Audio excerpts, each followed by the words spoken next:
So what you gonna do, brother? We about to run wild with a style like no other. So somebody call Brodus Clay mother and tell her Rich and Runz are the men like Ed Lover and Doc Dre. What Scott say, what they hang on every word like it's something that the Rock say.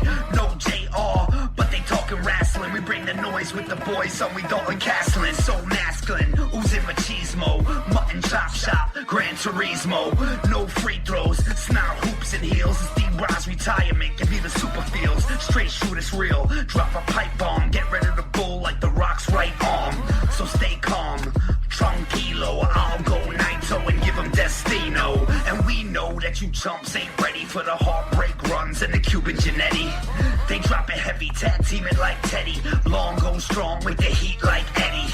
So steady like when Taker walked the tightrope. Spaz like Taz with the mic in a tight choke. Dirtiest player in the game with the eye poke. 1988 Macho Man on a line of coke. These other casts are a waste, they boring. Illegitimate sons like Jason Jordan. And Rich and Runz never give him respect unless they going on air with a broken frickin' neck. So bounce like Papa Pump's pecs. Every time they get down, they bound to catch wreck. Y'all don't know nada. They the Okadas, you're the Washington Generals, they the Globetrotters. A whole lot of podcasts in the scene, but Rich and Runz running wild is the cast of your dreams. So it seems these two is too sweet. Bullet Club pulling up with schemes to delete. So retreat, we steal, we cheat, but I never lie, I swear on these beats. And these two got some styles for you, but what you gonna do when they run wild on you? Oh, hell yeah. It's the Big Dog Red Tires. And you're listening to the Running Wild podcast. Because if you're trying to run wild, this is the place to do it. Do you want to let everyone know that you get it? Do you not want to be a Melvin? Well, then listen to the Running Wild podcast. And if you don't, you know what you are. I'm the last real man, Silas Young. And if you're any kind of man, you'll be listening to the Running Wild podcast. Hi guys, this is Mandy Leon, and you're listening to the Running Wild podcast. This is Sam Adonis, El Seguro de las Chicas, the CMLL, and you are listening to the Running Wild podcast. Welcome, ladies and gentlemen, to another episode of Running Wild Podcast. I'm your co-host Rich. Alongside me, as always, my co-host Runz. Yes, sir. All right, ladies and gentlemen, we got a big episode. Thank you for joining us a day later than usual, but we wanted to make sure that we got a chance to review Ring of Honor's Final Battle, a huge show at the Hammerstein Ballroom in New York City, and we're going to give you a very, up to the minute preview of Clash of Champions, and maybe you guys can count how many times we say Clash of the Champions, because WWE decided they needed to get rid of the article in the title. Get the out. By the way, before we get started, did you hear any kind of news about Vince McMahon and maybe trying to get the XFL back together? Yeah, I was just reading that before we came on the air. And I laughed and I was thrilled, and I still own my XFL football, so I was there from day one. Just want to be clear that in our fantasy league next year, I'm going to draft He Hate Me, number 1. Okay, yeah. Hopefully, bring back. Maybe I'll be you able to. Can't do any worse than you do every other year, so. I think I'm gonna draft. Wait, I didn't come in last this year. Just to be fair. You're right. I think I'm gonna try. What is it? Huza Mazada? I think I'm gonna try to get him. All right. Anyway. All right. So Ring of Honor Final Battle. So I had the opportunity. It'll be cool to do this because I was there live. You watched it. So I think for me, I love going to the live shows. But the one thing that I miss out on, I feel like I love commentary. I think commentary can really make a match more enjoyable, and you obviously don't get to hear that. What was commentary like for the show? It was good. There was a nice amount of times.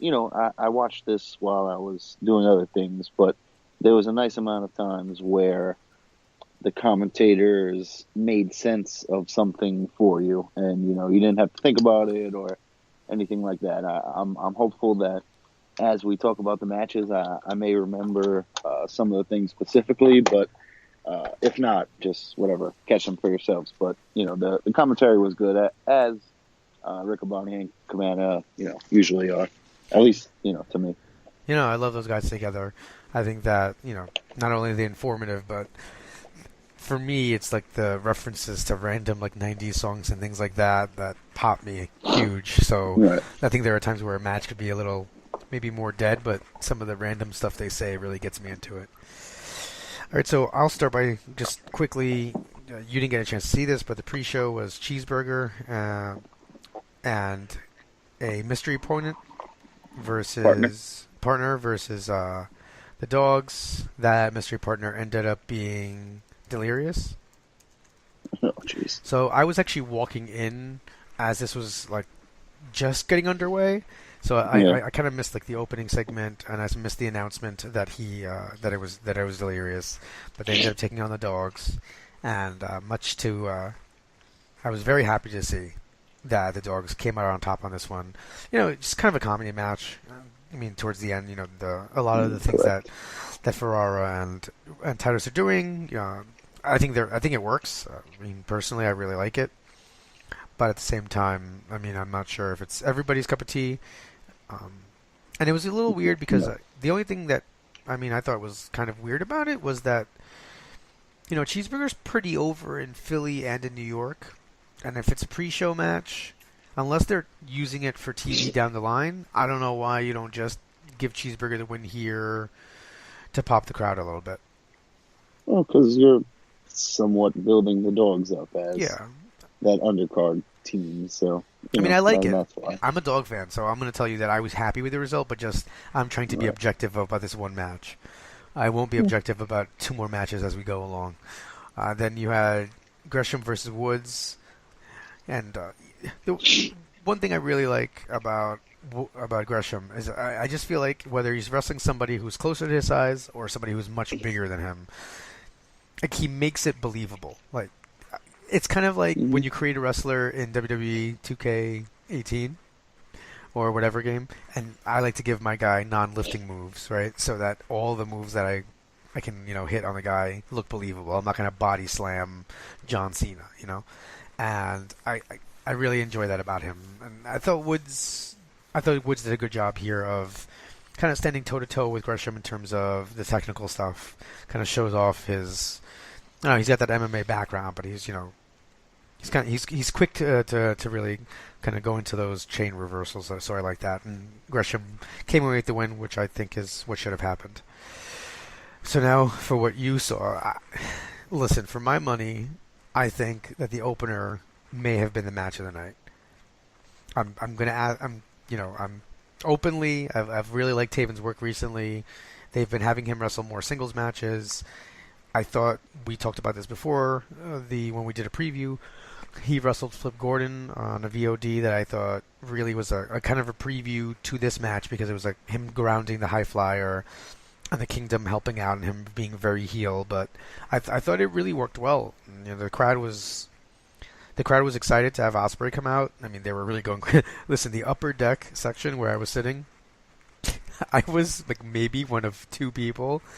And I mean easily with like... There's easily 200-something people up there.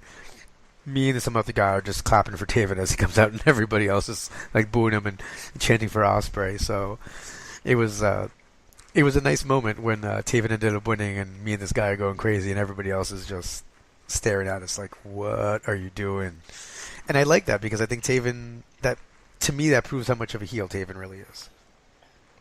Right. I was going to say that's a credit to Taven. And, you know, I don't think it's because he's a bad worker, because I don't think that's the case at all. So, you know, that's a credit to his heel work and his gimmick and what they've been doing with him throughout his ROH tenure. But, yeah, this was an enjoyable match. I'm glad to see Taven get the win. And, you know, we said last week that that's what they should do because, you know, Ospreay's around, but not really. And Taven is, a key part of their roster, whether that's the mid-card or the six-man or a tag team or whatever they really need him to do. So keeping him kind of strong and getting a nice win over Ospreay will do a lot for him in the future.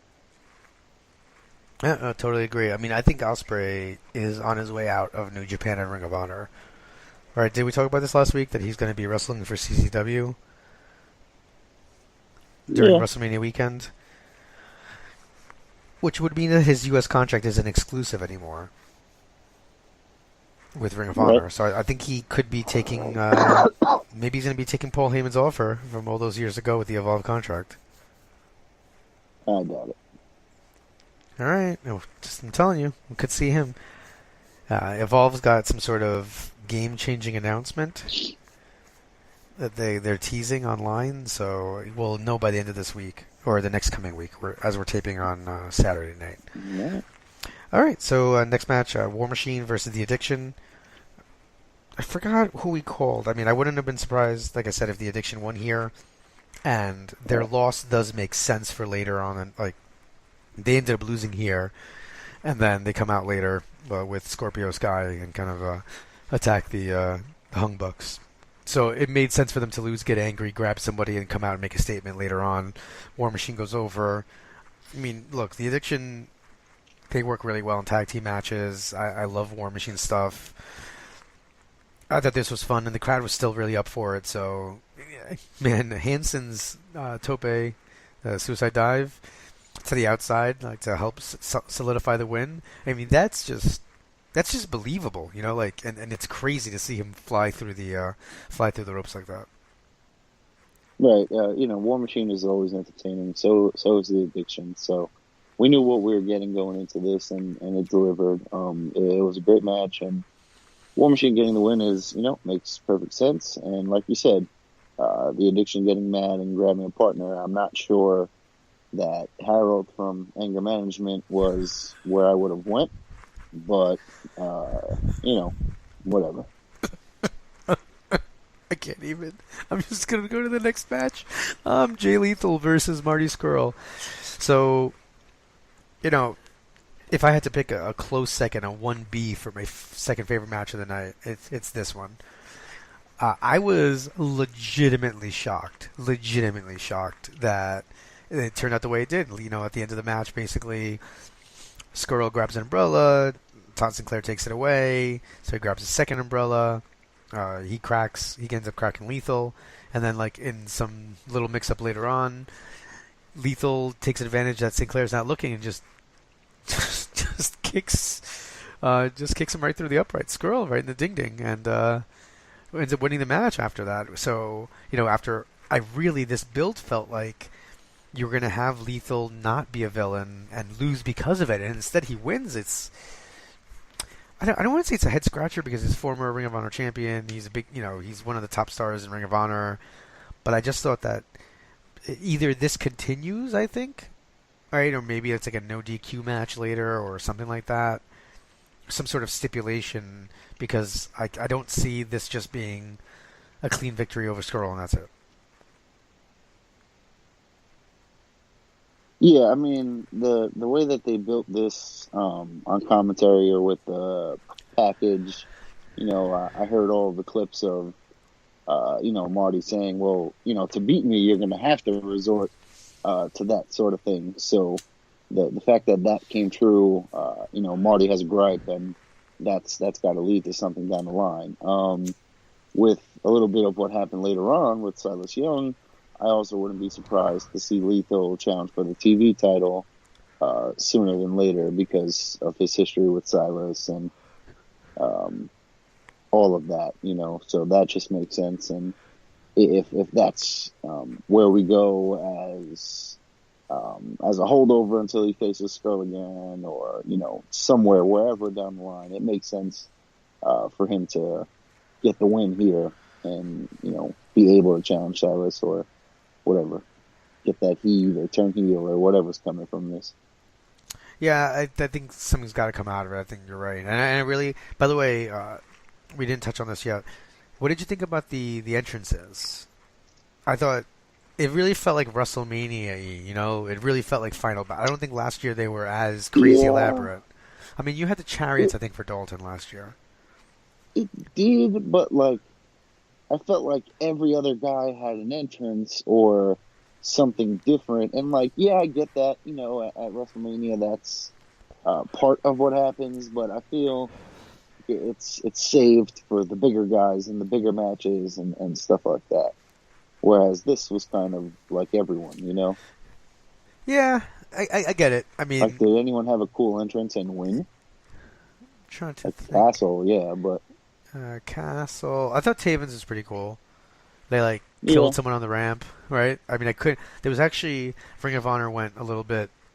I guess they were trying to up their production. They had this like rafters type thing. I don't know how to call it. It was a square that was hanging above the ring that had Final Battle like on it. I believe it was digital. Mm-hmm. And so from where I was sitting, that was right in the line of like the top of the ramp. So I think I saw Marseglia swing the axe, which is one of my favorite things because, I mean, did they say it on commentary? But they're like, why is he allowed to have an axe? And I'm just surprised that like probably nothing's been, like Cabana will be like, that's an axe, man. Like, seriously, like you should be able to have that at ringside. And then they threaten sometimes to like chop someone with the axe. They've actually held down someone's arm and like gone to swing it and like gone chased off. And I'm just like, there's a fucking axe. Like, I can't bring a lighter into the Hammerstein Ballroom. And I just, how is it kept with the ring? Like, how is it? Does he just buy a new one? Because you can't. There's no way. How do you go to TSA with an axe? Is it a gimmick axe? Is it a real axe? Like, I have so many questions. Statwife believes that it's not a real axe and thinks I'm being ridiculous, but I like to believe that it's a real axe because, as you know, I don't know if you heard this. I heard this on I think Something Wrestle the other day that the original film crews like travel with weapons, man. It's, yeah. See, I mean, things exist. The original honky tonk guitar apparently wasn't gimmicked. It was just like a real guitar, and he tried to like smash it over someone's head and like really like mess them up because you can't break a real guitar over someone's head that easily. Yeah. So that stuff's amazing. Anyway, then we had the Tag Team Championships, Motor City Machine Guns defending against the Best Friends. I know that the Best Friends earned the title shot, but it just felt like that I needed more to the story, I feel, here. And the New York crowd took a hot dump on Motor City Machine Guns and made them turn heel during the match. Like, I think Shelley at some point, like very early on, kind of realized that they were getting mercilessly booed and just went with it, which I thought was like, I really thought that him and Saban did a good job of just, I don't know if they had planned it, but it really felt like it was on the fly. Like, they came out as faces and then they were like, you know what, let's just embrace this. Right, I think that's a credit to them being in the business so long and having so much experience that they saw where it was going and they played into it. It was a solid match, but like you said, there was no real build-up. There was no real hope for me that the Best Friends were going to get the win. So, it was what it was. It was a solid match from four guys who we know are good workers and can hold their own in there. So that was nothing surprising. Yeah, no, I thought that was. I thought it was going to be Machine Guns all along. Although I liked the. I liked the ending there, the way that he rolled him up with. What was he going for? Like, I think he was kind of going for a tornado DDT, but he rolled it into a pin. So, yeah, something like that. Yeah, it was pretty cool. So. I enjoyed that one, and the Best Friends were super over. I mean, I hope that Taylor is around to stay. At this point, I feel like they should just go by Dustin and Greg. I mean, they like during the match. There's been some times on commentary where they'll say Dustin and Greg. I remember a couple times Cabana would be like, "Oh, his nickname or his other name, Dustin," like. Yeah, that's hilarious. There was even one time where he was like, "Who are they talking about? Who are Dustin and Greg?" And I was like, I'm like, that's amazing. But that I think for me, unfortunately, in some ways started the crowd being, for me, not optimal. Like I got really hyped, for the first couple of matches because you're further up too, so when the crowd's not, I was further up, so when the crowd is not as into it, I'm not standing. I'm 4 rows from the back. I mean, I was standing a couple times because I'm crazy, but Yeah. you know, it wasn't like you're repeatedly standing for every entrance and going crazy. So I kind of want to throw a little shade to everybody sitting on the floor level, because I thought that they were kind of subdued. And okay, so did you know before the match that it was elimination style? I believe I heard them say like 4-corner elimination or something like that, but I wasn't positive until Taylor took the pin. All right, so when I know over the podcast of Honor, when we did our preview there, and we did it a little bit earlier than you and me had done it, there was no announcement that it was like we thought it was a 4-corner survival match. So I was a little confused there, to be honest. I didn't really... Yeah, so when Taylor ends up getting eliminated, I was like, that's the end of the match? Like, I was so confused. Especially because Punishment hadn't used his, like, real finisher, you know. I don't know. I really didn't like King getting eliminated next. Yeah, but they do that, you know, so that there's going to be a new champion and all that sort of thing. So I didn't mind that. But once it happened, you knew the end result. Well, see, you did, because I won't lie to you. I thought, as I was watching, I really thought that it meant that Martinez was going to win at that point. Like, in some weird way, it did. You know what? I guess it made it a little bit more exciting for me, because if it had been King, I think I would have thought that Silas was going to win. But then I got nervous, and I was clear. You know, I was rooting for Silas in this match. I mean, I think Martinez is great, but he's got the upcoming number one, contender title shot that he earned by winning Survival of the Fittest. So it wouldn't to me make any sense to also give him the TV title. It would be a little bit of overkill. So right, and there was no. I didn't. He's not the type of guy that holds a championship, especially not the TV. You know. Yeah. So I just didn't see that coming from him. It was pretty cool. So there's a couple people that in his Martinez's entourage. There's just a bunch of Monster Factory guys down there, so it was kind of cool to see these guys, who are training and working their butts off that I saw at the camp, get a chance to come out like that. And I think also I think Kenny King had 2 ladies escort him down the ramp for a little bit before he came out, and one of them was like a manager of a local guy that you and I have seen together, so Mike Orlando. So I thought that was pretty cool. Yeah.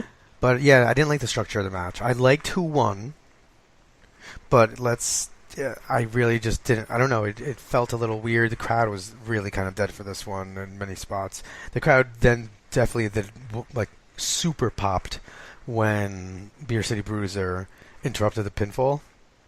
Right. Like, I mean, he was like the most over he's probably ever been at that moment, because everybody was like, "Oh my God, I can't believe Silas isn't going to win," and then that happened. So that was a nice moment.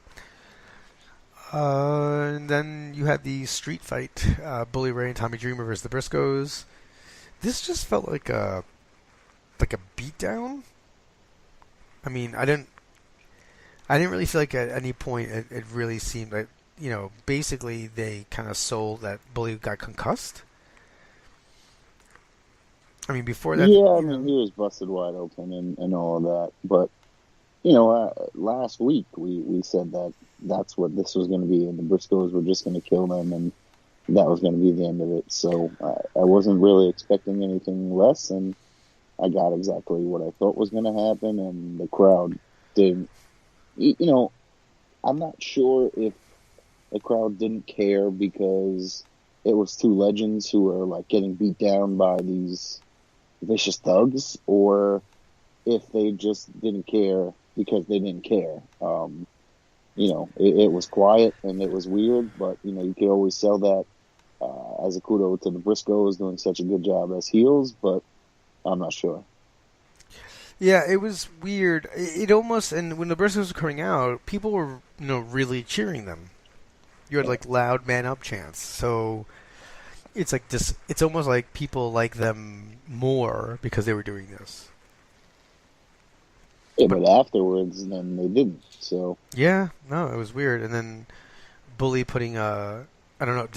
You probably didn't see it on TV, but Bully untied his boots and then held him up and then left him in the middle of the ring before he left. yeah, that makes sense. So actually, so as that's happening, they start to make they start to do the Women of Honor announcement. Yeah. And at least one person online I saw said that they thought originally that the crowd was popping for the Women of Honor announcement, but it was really Bully Ray doing the boot stuff. So it was a little weird. But I mean, if you kind of look at it from when he first appeared there earlier this year to this moment, I saw something that he wrote about how the most important thing to him has always been story, delivering a good story. And I think that if you look at it, he came in, he aligned with the Briscoes, and then they had all these issues, and they're the ones that put him out at the Hammerstein Ballroom in New York City. I mean, it's kind of a nicely written story. They put a nice bow on it. Yeah, and I don't even think that this had anything to really even do with Bully Ray. Like, I think this was a great story arc for the Briscoes to go from, guys who were searching for a partner, they found one, it didn't work out.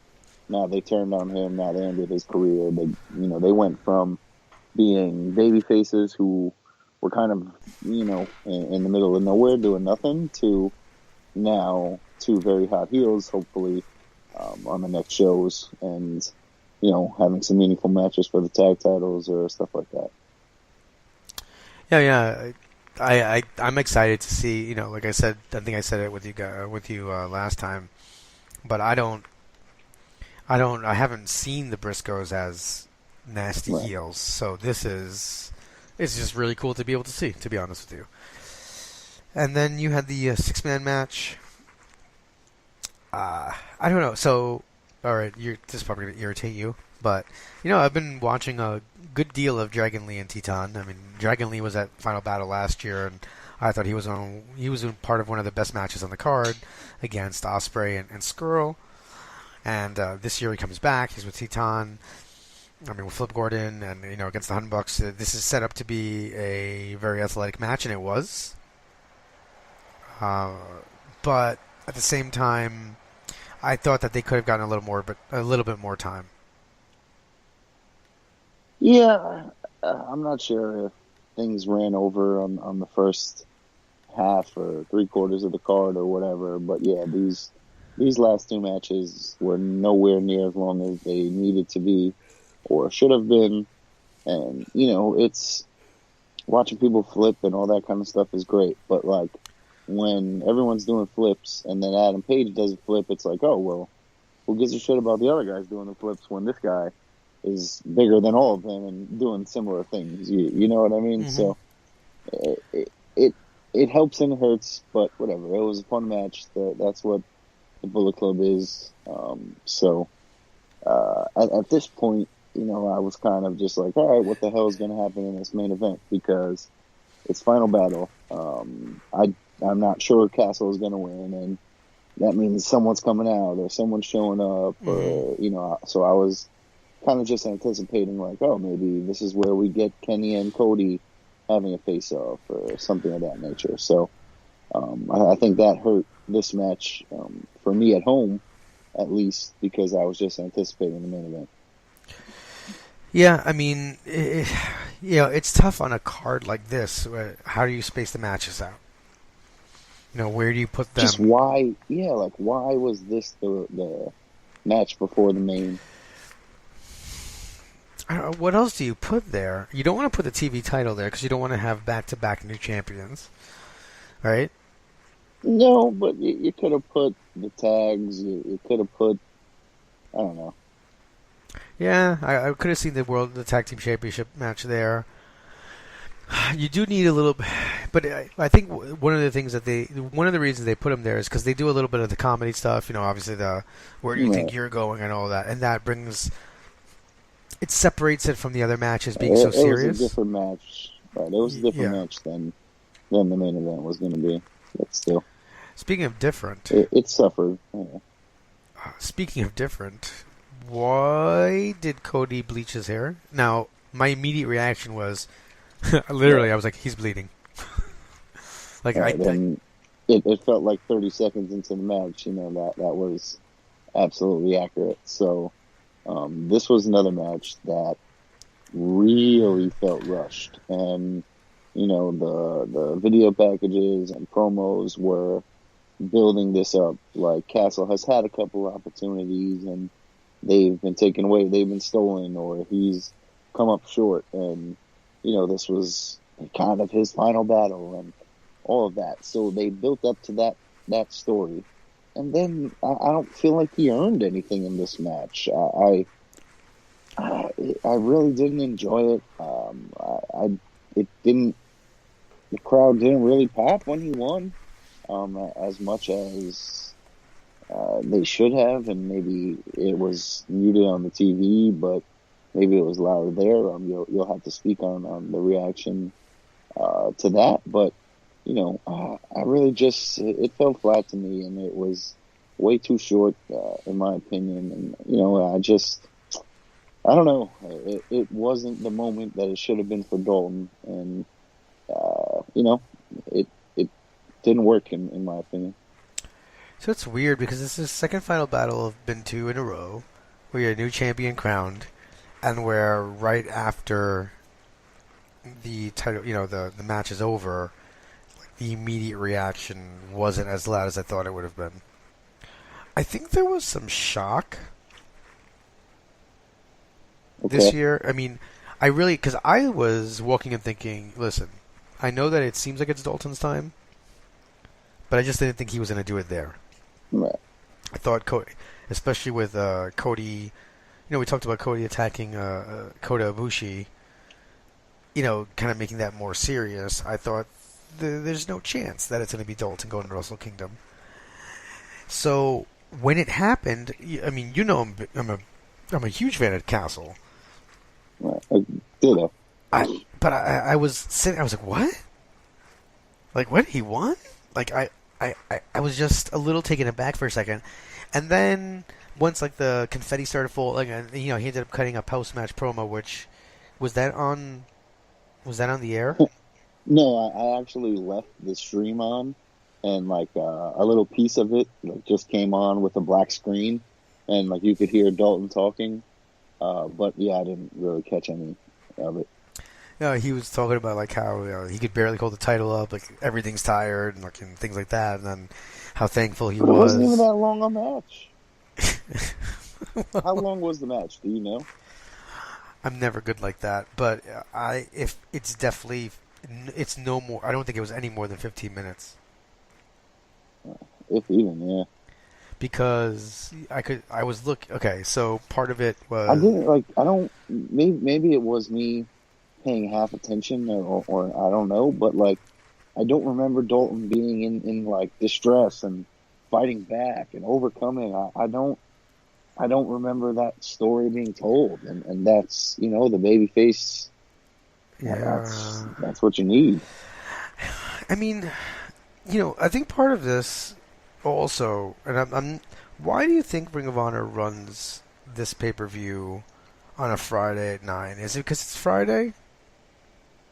Why is it 9 p.m.? I don't know. We've had this conversation for a couple of years, and my excuse or reasoning has always been maybe it's just cheaper to do a 9 to 12 than 8 to 11, and I really don't know why else, because everyone should be home on the West Coast or of that nature. So I really don't know. With all due respect to the West Coast, when's the last time the Ring of Honor traveled past Texas? Right. Well, that's a good point. I mean, you can look at the. I might be wrong. I mean, I don't think I'm wrong. Like, look it up. I don't think they've been west of Texas ever. I mean, I haven't been watching the entire time, but it feels like that's like the furthest west they go. So it's a weird accommodation. But maybe you're right. Maybe it's cheaper. I did hear as we were walking out, like, other people felt that the main event was rushed, and someone made a comment like maybe they only pay for the, for the Hammerstein from, like, 9-1, or like, and they have to make sure they end it and break everything down, or they get charged extra money. So I hope that's not the case either, because it did feel rushed. I mean, I'm not sure what their license is. I don't remember. I think it was on the Being the Elite High Spots interview thing that they did, where Cody was saying how, like, when he was wrestling Christopher Daniels, like, all he ever wanted to do was be in the main event, and now he was getting told, like, yeah, you guys got 2 minutes, like, go home. And, they weren't really ready for the finish. They still had a little bit more to do, but, it worked out and blah, blah, blah. So, I don't know, if this is 2 for 2 with Cody, or, whatever, 2 for 3 pay-per-views with Cody going off the air, almost time constraint-wise, maybe that's not a great look. Yeah, I don't... I just don't get why you take the title off of Cody, man. He was doing so well. He was growing so much. ROH was, growing so much. All they talk about is the numbers and him being the most successful champion and blah, blah, blah. And now he lost it in a lackluster way to a guy that, like, yeah, he was kind of feuding with him for, like, the last month or so, but he hasn't really been feuding with him. It's not like a generic Osteen blood feud where they've been fighting all year and having title matches and this and that, So I just feel like Cody being this great old school heel, and with the blonde hair, and he's richer than everyone else, and he's better, more successful than everyone in Ring of Honor. It should have been more meaningful. At the same time, I think that I think he also understands how important he is in the company, and losing the title to a guy like Castle after, I mean, to be fair, it was at Supercard of Honor back in April that Cody kicked him in the junk after, as he was bleeped out on Ring of Honor TV, he kicked him in the dick. He kicked me in the dick. Like, he attacked him there. He took him out of commission a couple months ago, like on the UK tour. He sent the boys away to, I don't know, Abu Dhabi, like Nirmal from Garfield. And I didn't catch it before the event, but apparently they had put up a video where Castle got a package delivered. It was like somebody came up to him and was like, sign for this. And then it was a crate, and when he opened the crate, it was the boys. So that's, to me, funny stuff. Look, I think it's a lose-lose situation, right? Clearly, Cody is very high profile, and him keeping the belt would have also made sense. But to me, the story was being told that Castle wins it, and I feel like a knock against Ring of Honor has been that when that's set up to happen, it doesn't. And, yeah. I just, like, I get it. I don't know if I would have set up that story to play out right now. You know what I mean? Like, that's all fine. And yeah, the right guy probably won in the story they were telling. But I just don't know if I would have been so quick to pull the trigger on that. I think Castle is wildly popular. He's over. He's really good. But I don't know that he's... I don't know. Like, it's not that he hasn't been through enough, but I just don't feel like he's gone through the wars necessary to be Ring of Honor champion. And I don't know. Maybe that's just me. I think what's good about this is I'm intrigued to see what's going to come of this. Who is he going to face next? How are they going to build him up? How is he going to stay? How is he going to earn that spot? And kind of solidify himself up there. So. And, with a new direction, with the guy who signed, right? I mean, in his promo, he was like, I love this place, and I'm so happy I'm champion of Ring of Honor. And I could only think back to Kyle O'Reilly last year, being so happy he won, but then losing it less than a month later at Wrestle Kingdom, and then being gone from the company forever. So hearing a guy say, I love this place. I'm glad to hear him win the title. I'm staying here. Was like, okay, great. So we're not going to have... This isn't going to be meaningless. This is going to have far more meaning. Yeah, I agree. All right. So overall, I ended up rating this. I went back and forth. When I walked out of the show, so if you're listening to this and you've read my review, maybe you can go back over at PW Ponderings and ROHworld.com. basically, I said A when I walked out because I think you know how I am when I walk out of a show, especially seeing Castle win and everything pouring down from the rafters. I was like, oh my god! I was like, Castle won. I was like, Silas won. Taven had a great match. You know, I was kind of like amped up. And then, so I published it right away. And then I kind of woke up this morning and I watched a little bit of it. And I kind of started organizing my thoughts a little bit. So I kind of dropped it down to like a B plus B area. You know, so I guess, still a really good show. But I just felt like there were a couple of things that, if the title match would have been longer, for example, and things like that, and the structure of the TV title match, that would have really jacked it up to an A for me. Yeah, I feel like this was a Ring of Honor pay-per-view. Don't say that, because you've said that means that nothing changes. Right, and yes, some things changed, but they were good matches. They were solid things, but yeah, we have some new champions, but what storylines are coming out of Final Battle? What things happen that are introducing something into the next set of tapings or whatever? I understand the new champions, and I understand what comes with that, but I don't know. There was. It just felt like a regular old Ring of Honor pay-per-view. It didn't feel like Final Battle afterwards. And I understand the new champion and all that stuff was supposed to make it feel that way, but because I felt like it was a lackluster main event, it took away from that big moment closing the show and sending everyone home thrilled and ready for what's to come next. Now I'm left more with, like, confused, like what's going to come next instead of like excited what's going to come next. I mean, but to be fair, when WrestleMania ends, right? Are you excited that Mania ended? You know what's going to happen next, or do you just find out about it on Raw the next night?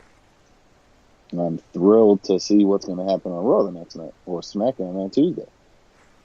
Ring of Honor, I'm not necessarily like dying to see where they go with anything that they did there. There was nothing, I don't know. The guys who have been feuding supposedly for a whole year or whatever, this was the end. I get it, but I don't know.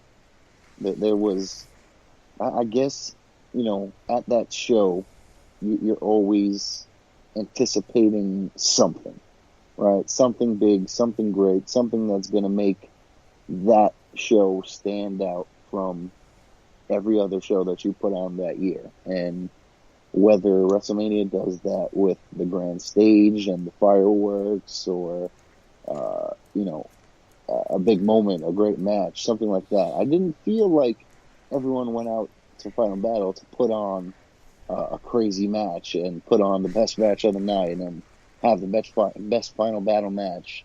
I didn't feel like that, I just felt like it was the wrestling was regular Ring of Honor wrestling, which is good wrestling. And also, I might add that they did have like fireworks type or like cane fire. Yes, and they tried with the entrances, but again, the entrances didn't feel that great to me. There was some weird looking zombies walking out, and it was like, okay, they're trying, but it's not successful to me. All right, so listen, online, I'm with you. I'm with you on your grade. I'm okay. Very much with you on your grade. I think that's fair because I think this is the same as any other WWE pay-per-view we've seen this year. Great matches. Sometimes things, title switch hands, but it's kind of with the same old formula, the same old way, and that gets to be a little boring sometimes. And an amazing segue, speaking of WWE, speaking of pay-per-views, that'll be solid, but whatever. Let's go right into WWE Clash of Champions. We're not going to talk about the week that was because I think it's a little later than normal, and really the big news is just Clash of Champions. So here we go. We have on the kickoff show. Is it kickoff? Zack Ryder versus Mojo Rawley. Yeah. Which, like, why this match actually has a storyline and actually has something going. Why the hell is this the one that's on the kickoff? Because it's Zack Ryder. They're always going to do this then. Right. Because Mojo's going to get the win, and who cares? Yeah, Mojo's going to win, and no one's going to be watching. Again, stop calling it the fucking kickoff. Just say, this is the goddamn show. You can't do that. Fucking Nobody's do watching. it. All right, you're going to watch 6 hours of Clash of Champions? No, you started at fucking 7:40. That's you it. Can't do that. What's the We're problem? going to start the show an extra 20 minutes early just so we can have Mojo and Zack Ryder. Then put another card. match. I don't care, man. That doesn't work. But once you say kickoff, it means it doesn't matter. Did you not care about the dogs? And you just said how great the ROH pre-show was. That's a pre-show. It's different. That's the exact same thing. But they're not putting it Literally, on. it's the exact Okay, same it's not thing. the same exact thing because WWE is putting it on. They're like, "Hey, So? we're starting the event at this point, but you don't. It's not important enough to watch." Like Ring No, of Honor is incorrect. saying, "Yes, They're they just are." saying, here's the pre-show 2 hours early. Watch the pre-show before the actual show. On the pre-show, we're going to have some matches. It's the same exact thing. A pre-show is a pre-show is a pre-show. All right, agree to disagree. I think you guys should tweet at us at Running Wild LWOS at Rich underscore LACONI. Yo, by the way, if you guys are listening to our show and you're not following us on Twitter, just take a second right now, pause the podcast, and go ahead and follow us. I'm pretty sure there's more followers on Twitter than actually listen to us. So, anyway. Why do you say things like that on air, my friend? Now I'm going to have to edit that or something. I wanted this to be a nice, smooth episode. Anyway. All right. So, anyway, going. So we both think Mojo Rawley wins? Yeah, sure. Who cares? All right. Breezango versus the Bludgeon Brothers. Yeah, okay. So, no. We can make this matter. Over, under. So, I don't think the match goes more than 2 minutes. What do you think? Yeah, sounds about right. So, you think 2 minutes? Sure. All right. So, Breezango wins in 2 minutes, right? Yeah, absolutely. All right. So, I guess we're both going for Bludgeon Brothers. You seem disinterested in these openers. Then, by the way, in their preview, it's literally Zack Ryder, then the Breezango match, and then the next thing in the preview is Clash of Champions tickets now available. All right, great. That's a match. Like it's literally listed in the list of matches. It's not like an ad in the middle of the article. It's really weird. So then you have See, this should be on the kickoff. Baron Corbin versus Bobby Roode versus Dolph Ziggler. No, this shouldn't. Bobby Roode and Dolph Ziggler are valuable assets, and so is Baron Corbin. No, but Baron Corbin. The most insulting thing I heard at the Ring of Honor show last night was when people started chanting Baron Corbin at Punishment Martinez, and I was so happy. That's exactly perfectly right. Actually. When somebody was like, first of all, he's much better. Second of all, his hair is much better. And I was like, thank you. I think Martinez is far better than Corbin. I mean, he can do some crazy stuff, and he does some insane dives. Baron Corbin is, ugh. I mean, okay, maybe I don't feel like somebody diving makes them better, but I hate Baron Corbin. I hate him. Right. I mean, and I'm not sure if it's because Baron I'm supposed Corbin, to hate him, not... or because I really I think he's got Batista heat for me, where I just. Unless maybe if Baron Corbin shows up in Guardians 3 as a character, maybe I'll start to like him as a human being. But I literally disliked Dave Bautista's entire being before Guardians of the Galaxy 1. And I kind of feel the same way about Corbin. Ziggler, I don't know. Maybe Roode wins because Ziggler almost gets the win, but then Roode pulls him off? I don't know if he would pull him off, but...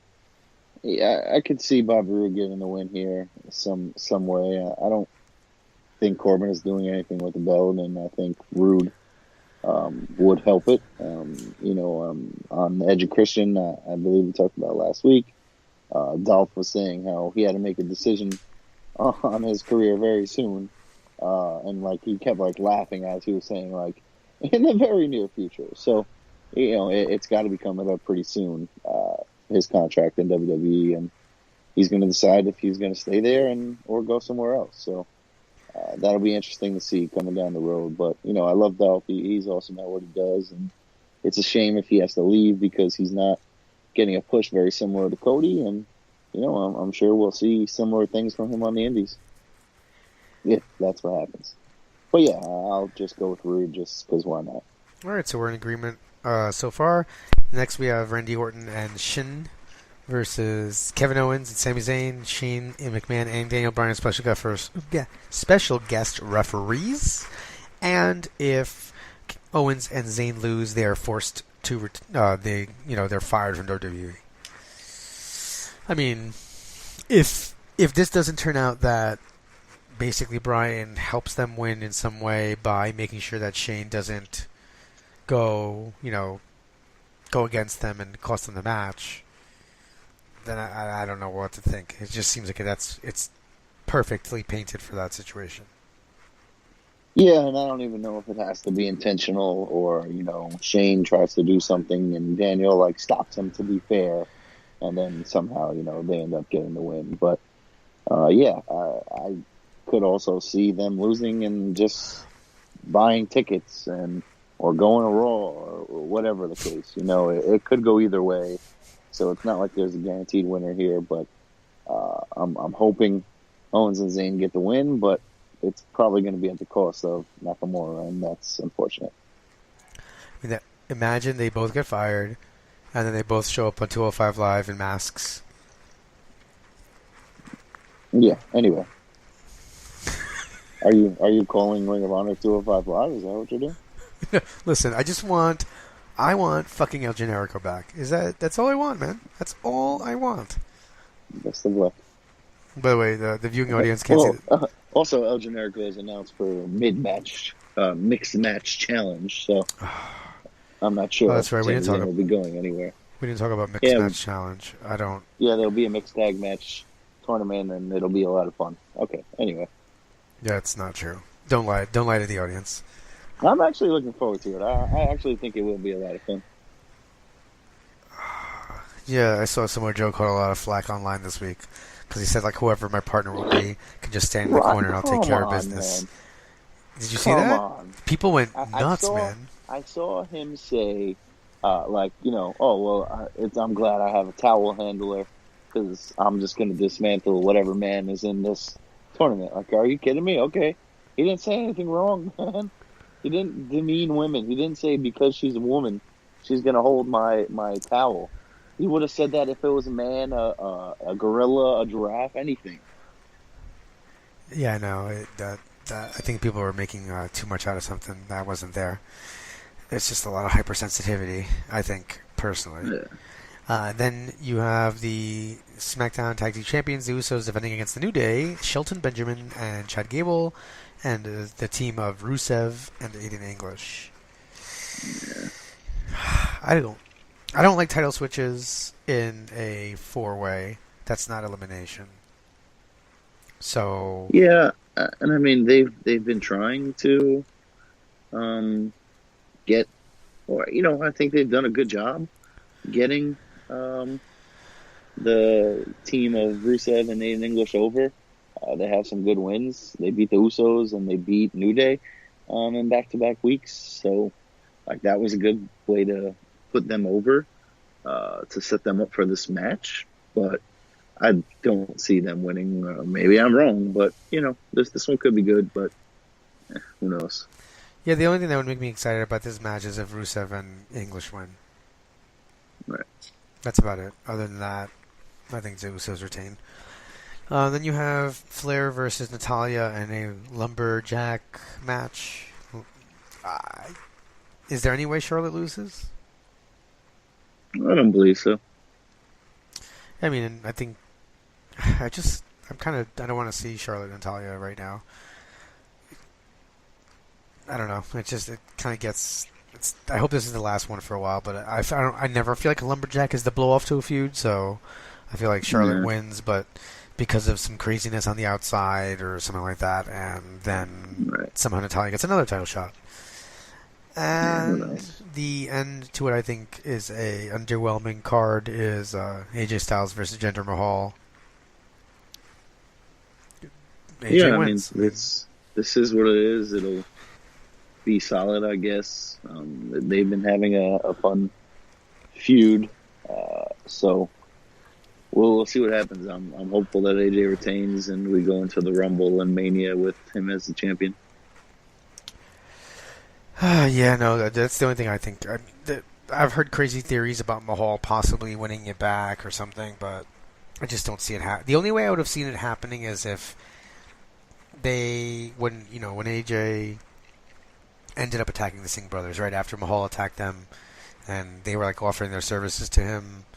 If they came out during the match to show their support for him, but then really were always on Jinder's side, then that's the only way I could see it happening. Other than now that they're not involved, AJ wins. Yeah, it could be. All right, so that's really about it. I think we covered everything that we're... I'm not going to say that we covered everything. We covered everything that we're going to talk about this week. Would you agree? Yeah. All right, so... Yeah, I mean, it was a fun final battle. It'll be... these WWE pay-per-views have been solid no matter what the card is, so it'll be a solid weekend for wrestling, and we'll see what comes out of these. Surely. Make sure you guys go over to runningwildpodcast.com and check out our back catalog. You can catch my Ring of Honor coverage over at pwponderings.com and ROHworld.com, where I have the full write-ups of the reviews, and I'll have my reviews of Survival of the Fittest tournaments night 2 and 3 coming up shortly. Now that Ring of Honor is kind of going on a little bit of hiatus after this week of tapings that are actually occurring as we speak. And just a reminder that we're brought to you in partnership with pwponderings.com, ROHworld.com, and lastwordonprowrestling.com. Thank you guys for joining us, and just a reminder that you're listening to the podcast that is just too sweet. For Rich and Runz, this is the host of Ring of Honor Wrestling, Ian Riccaboni, signing off. Be sure to join them next week for another episode of the Running Wild Podcast.